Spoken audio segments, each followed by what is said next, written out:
Mesdames, Messieurs, l'invité du journal reçoit pour vous M. Fiyou Ndondo Boni. Il est architecte et de surcroît président de l'Ordre national des architectes de la République démocratique du Congo.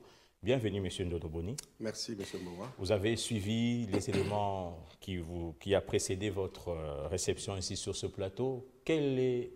Comment vous avez évalué la situation après ce catastrophe? Bon, je tiens avant toute chose à présenter toutes mes condoléances auprès de toutes les familles éprouvées et encouragement auprès de toutes ces familles qui ont perdu le meilleur d'eux-mêmes. Et je tiens également à saluer les efforts du gouvernement par rapport à l'installation de toutes ces personnes, toutes ces victimes, et nous saluons cette volonté et cet effort.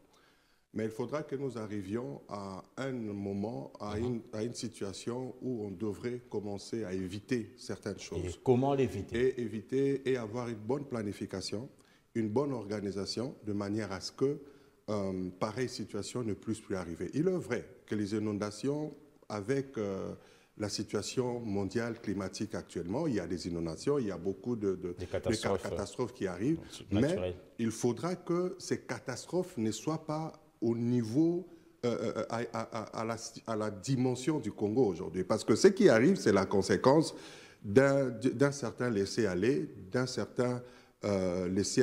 et un certain comportement de la population.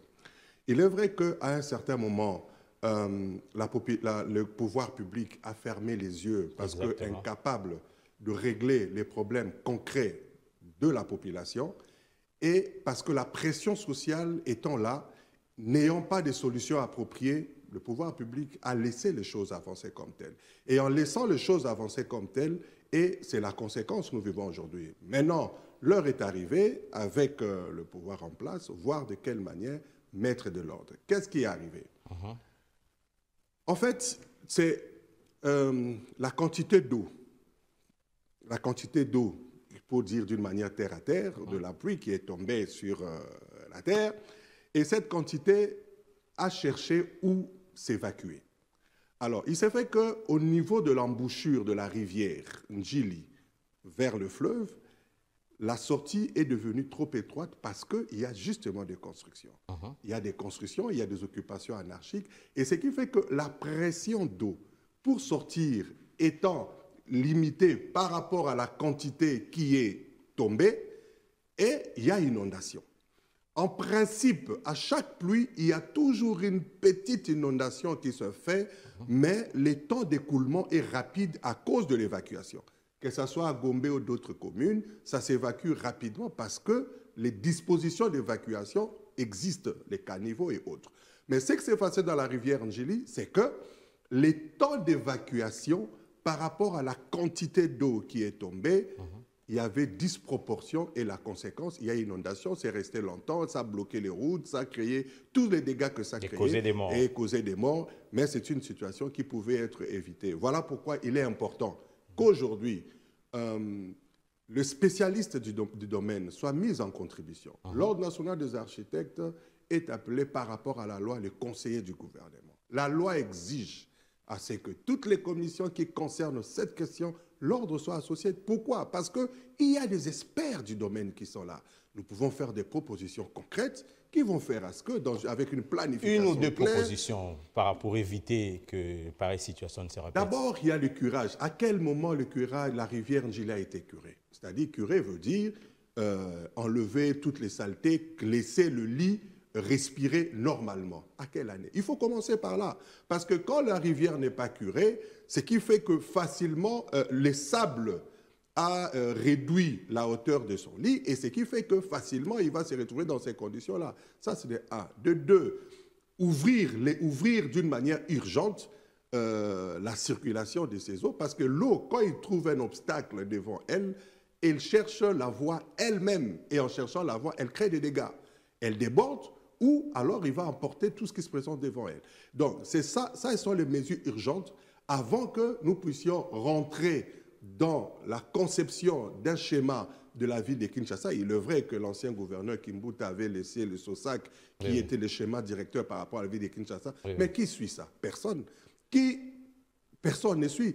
Il est vrai qu'il y a le code de l'urbanisme qui devrait en principe être opérationnel, mais jusqu'aujourd'hui, ce n'est pas encore opérationnel. Donc, il y a l'ensemble de ces choses qui devront être implémentées, qui seront des outils indispensables auprès des différents acteurs pour faire le travail.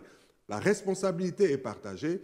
Il y a les architectes, il y a ceux qui sont dans les secteurs de l'habitat, du bâtiment, qui ont une petite responsabilité aussi, la population elle-même, du fait qu'ils ont accepté d'ériger aux endroits qui n'étaient pas appropriés, mais 80% de la responsabilité va au pouvoir public. Parce que si le pouvoir public dit non, personne ne va faire. S'il y a un laisser-aller, et c'est tout le monde qui va le faire. Donc, on doit démolir les constructions anarchiques. Je ne veux pas dire totalement démolir, parce que il y a beaucoup de gens qui ont construit sur les décision oui, évidemment, au premier degré, là où toute construction qui se retrouve sur le passage de l'eau, il faut assainir la rivière. L'assainissement de la rivière va avoir une implication directe ou indirecte de la démolition de certains bâtiments. Mais il faudra réfléchir, le même pouvoir public qui autorise les personnes et le même pouvoir public devra prendre des dispositions pour régler les problèmes de cette population. Parce que tout le monde qui viendra peut-être aura un titre, un document signé par une autorité compétente. Donc, ce qui fait qu'à ces moments-là, le pouvoir public ne devrait presque également se dédire, parce que c'est la population. Donc, si nous prenons des options, il y a des options de démolition de l'ensemble de cette zone-là, il faudra réfléchir, toute cette population, où est-ce qu'on va la placer? Le gouvernement a pris des dispositions pour accueillir les gens, la population, aux infrastructures de la francophonie. C'est bien. Oui. Combien de temps? Et après, ils iront où? Donc, nous avons pendant un long moment assisté à la population qui venait de Brazzaville, qui sont restés longtemps à côté du stade Kinshasa, le stade Cardinal Maloula. Bon, pendant un temps. Mais il faudra que la suite soit définie, soit ériger des logements, créer un quartier avec des logements urgents qui vont faire à ce que cette communauté soit installée, soit prendre des dispositions que quand la population va rentrer dans ces logements initiaux, mais assainir l'environnement de manière à ce qu'ils ne soient plus victimes de ce qui va se passer. Vous avez un dernier mot en 30 secondes par rapport à la situation? Bon, le dernier mot, c'est seulement pour dire que l'heure est arrivée où il faudra maintenant taper sur la table, changer les choses. La volonté du chef de l'État est là, mais il faut que tous les acteurs politiques, tous les acteurs publics ou techniques s'engagent de manière à ce que nous puissions trouver des solutions durables. Parce que, telles que les choses avancent, la ville de Kinshasa risque de disparaître ou d'être enterrée. Parce que sans des dispositions appropriées d'assainissement et d'organisation dans son extension ou dans son développement intégré, on aura un sérieux problème. Déjà, la question de la mobilité urbaine pose un sérieux problème, mais il y a des solutions rapides qui peuvent être prises à court, moyen et long terme. Consultez les experts que nous sommes, nous allons mettre sur votre table les solutions appropriées pour régler ces problèmes. Monsieur Fiyou Ndondoboni, merci. Je rappelle que vous êtes le président de l'Ordre national des architectes de la République démocratique du Congo. Merci, un grand merci à vous. C'était là l'invité du journal.